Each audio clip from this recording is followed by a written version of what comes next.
ইসলামের নাম ব্যবহার করে অন্যদের প্রতিষ্ঠিত করার জন্য অন্যের কারণ এবং দূষণ হয়ে আমাদের ভাইদের উপর হামলা করেছে। তাই এই জনপদে যারা সেই দিন জঙ্গির ময়দানে গিয়ে লাইভ দিয়ে হাসি তামাশা করেছেন, আমাদের ওলামায়ে কেরামকে নিয়ে তুচ্ছ তাচ্ছিল্য করেছেন, আমি আপনাদের উদ্দেশ্যে বলতে চাই, এই জমিন পায়ম্পরি রহমতুল্লাহ আলাইহির জমিন, এই জমিন শেখ আব্দুল্লাহ হরিপুর রহমতুল্লাহ আলাইহির জমিন, এই জমিন মুফতি ইউসুফ রহমতুল্লাহ আলাইহির জমিন। এই জমিনে সাতপন্থীদের কার্যক্রম চলবে না। শুধুমাত্র ধর্মের দুশ্মন না, এরা এই দেশের দুশ্মন, এই রাষ্ট্রের দুশ্মন, এই স্বাধীনতা সার্বভৌমত্বের দুশ্মন।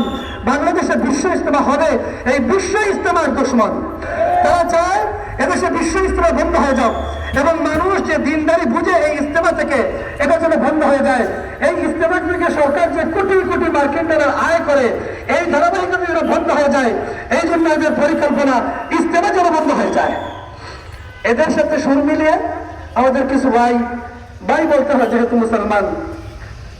একটা আছে ভাই না, নাস্তিক, তসলিমা দিল্লি কলকাতায় বসে বক্তব্য দিচ্ছে যে বিশ্ব ইজতেমাকে স্থায়ীভাবে বন্ধ করা হোক। আর আমাদেরই গোরানার, আমরা মনে করি আমাদের গোরানার, জানি না কোন গোরানার, হাবিবুর রহমান মিসবার কুয়াকাটা, হাফিজুর রহমান মিসবার ভাই এই বক্তব্য পোস্ট করেছে যে স্থায়ীভাবে যেন ইজতেমাকে বন্ধ করে দেওয়া হয়। জামাতে ইসলামীর এক আলেম, নামদারি এক আলেম, তার নাম আছে আসাদুর রহমান, তার নাম হাসিবুর রহমান। এই হাসিবুর রহমান পোস্ট করেছে যে এই স্থায়ীভাবে যেন বিশ্ব ইজতেমা বন্ধ করে দেওয়া হয়। জামাতে ইসলামের আরেকজন ব্যক্তি, নামদারি এক আলেম মনসুর, এই ব্যক্তিও পোস্ট করেছে স্থায়ীভাবে যেন বিশ্ব ইজতেমা বন্ধ করে দেওয়া হয়। তাহলে আমরা দেখলাম যে রসুনের কুয়ার গুড়া সবাই চায়, এদের সবাই চায় বিশ্ব ইজতেমা বন্ধ হয়ে যাক। অথচ ইসরায়েল চায় বিশ্ব ইজতেমা বন্ধ হয়ে যাক। এই মিসবাহুর রহমান কুয়াকাটার মতো এই সমস্ত পচা চিন্তা ভাবনার লোক মনে করে বিশ্ব ইজতেমা বন্ধ হয়ে যাও। যদি বিশ্ব ইজতেমা বন্ধ হয়ে যায় তাহলে এদেশের মানুষ দিনের খাতিরে আপনার তাবলীগের মাধ্যমে যারা দিনের ভয় আছে এরা দিনের পর চলতে পারবে না। এই জন্য এই দেশে বিশ্ব ইজতেমা চলবে ইনশাআল্লাহ, কিন্তু সাদিয়ানীদের কোন ইজতেমা এই দেশে চলবে না ইনশাআল্লাহ।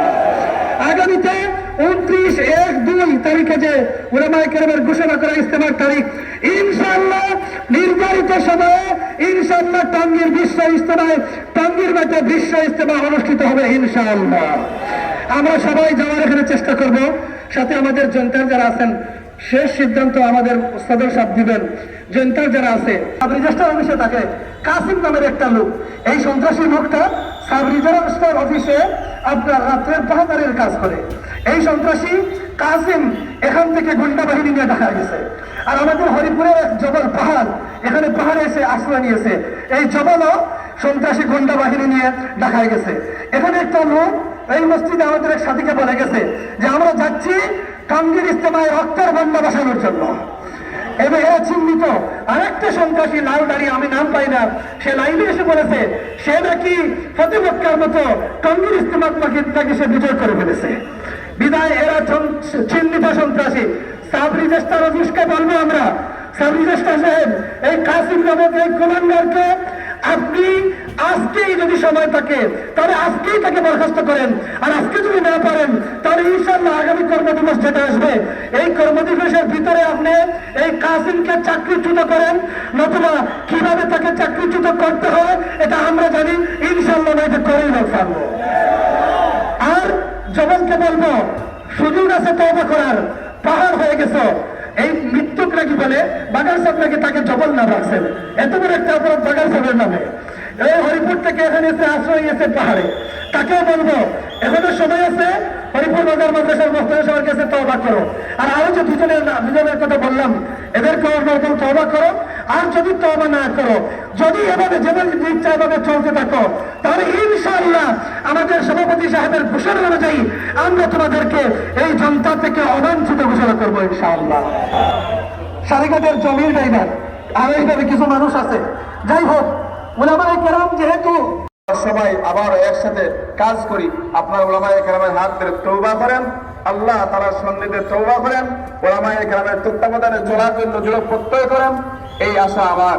সাথে সাথে হযরত উলামায়ে কেরামের কাছে, বিশেষত আইম্মায়ে মাসাজিদ ও মসজিদের ইমাম সাহেবদের বিষয়ে আমার উদাত্ত আহ্বান থাকবে, আমাদের এলাকায় যে মসজিদের জামাতগুলো আছে, এই জামাতের সাথে যদি আমরা অল্প একটু সময় দেই, আমাদের মূল্যবান সময় থেকে অল্প একটু সময় দিতে পারি, যে জামাতগুলা কিছু খোরাক নিয়ে ফিরতে পারবে।